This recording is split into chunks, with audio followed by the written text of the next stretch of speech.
Hey, happy days. Sharon Horne-Ellstrom here. You can call me Pajama Grandma. In case you haven't met yet, go ahead and put hashtag pajama in the comments below. So I know it's the first time you're being exposed to me.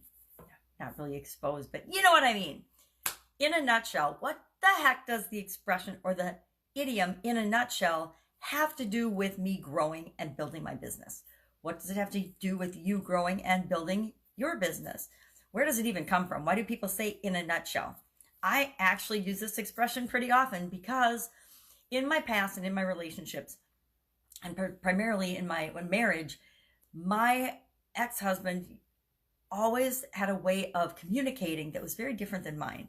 I am an industrial engineer by training, and I've always been a very straight and to the point kind of person. And in my communications, and in maybe not in my videos, but in my communications and in when I want people to be explaining or communicating something to me. In my work relationships in corporate America, the people that reported to me, they knew they would come to me and they would summarize what they were doing or what they were working on or what they needed from me. They wouldn't come in and give me, 20 minutes explanation about why they hadn't taken the first step in doing something that they've been committed to doing. They would come and they'd be like, okay, this is what happened. This is where I am. This is where I've hit a snag. This is what I'm thinking. What do you think? That I trained my people how I wanted them to treat me and communicate with me. And in a nutshell, actually, I Googled this one and looked it up because the book that I've been using was from kind of not the pre-internet, but sort of the pre-internet. It was from when my kids were in junior high. And I'm looking up these idioms and expressions, and I'm doing it on purpose. I'm doing it to expand my thinking, my way of looking at the world and the world of business and my businesses, because whenever we look at new words or new expressions, it gives us a chance to see another perspective, see another point of view that could help us to understand ourselves and our businesses and the people that we work with better. So in a nutshell means in a very few words, clear, concise, to the point. KISS, keep it simple, silly.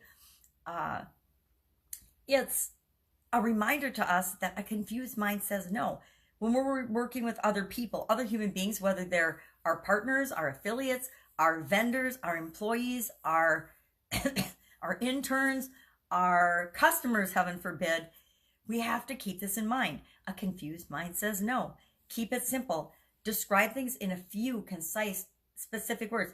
I write things down. I do step-by-steps.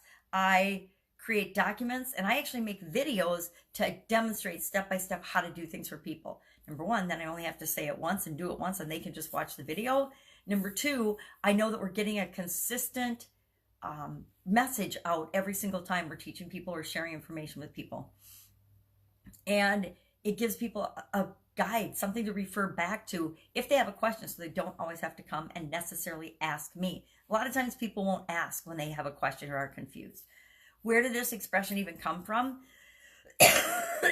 Actually, a Roman writer named Pliny, I never heard of him, okay? I never heard of him, wrote about a copy of Homer's The Iliad that was in such teeny tiny handwriting that he said it would fit in a nutshell. So since 77 AD, human beings, us, have been using the expression to mean clear, concise, small, tiny, get to the point in very few words. Summarize it for me, baby. That's why Cliff Notes and things, I don't even think they have Cliff Notes anymore. But when I was growing up, Cliff Notes were a thing where they would summarize an entire book or an entire course. Now I think they have these like one sheets that are laminated on different topics and subjects. Last time I was in a university bookstore, which has been quite a long time now, that's what they had, was these one sheets. And I'm sure you can find the same type thing on the internet now. You can Google or you can search for anything you want to know on the internet.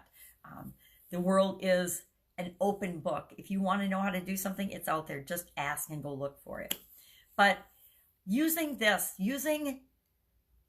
ways of describing things, being really clear and concise and to the point and in a few words will attract people to you. People will say, yes, that's for me, or they'll be repelled and be like, nope, that's not for me. I'm not going to even look at that, because we need things to filter out and determine what is for us and what isn't for us. Otherwise, we're all in massive information overload. So if you can do that for your customers, for your clients, for your prospective clients and leads, that will attract the people you want to you and will repel the people that it's not for them. It just filters them out. So be clear, be concise in all of your communications. And it's a continually improving process. You do something and then you look at it and you say, oh, I guess I could say that in 5 words instead of 20. And then do that. That's it. Go out and make it an awesome day. See how you can use, in a nutshell, being clear, concise, and in a few words in your business and in your life today. Sit, take care. Actually, just try it with one of the people that you work with and see how that works. And then once you get confidence there, you'll use it on your customers every time. Take care.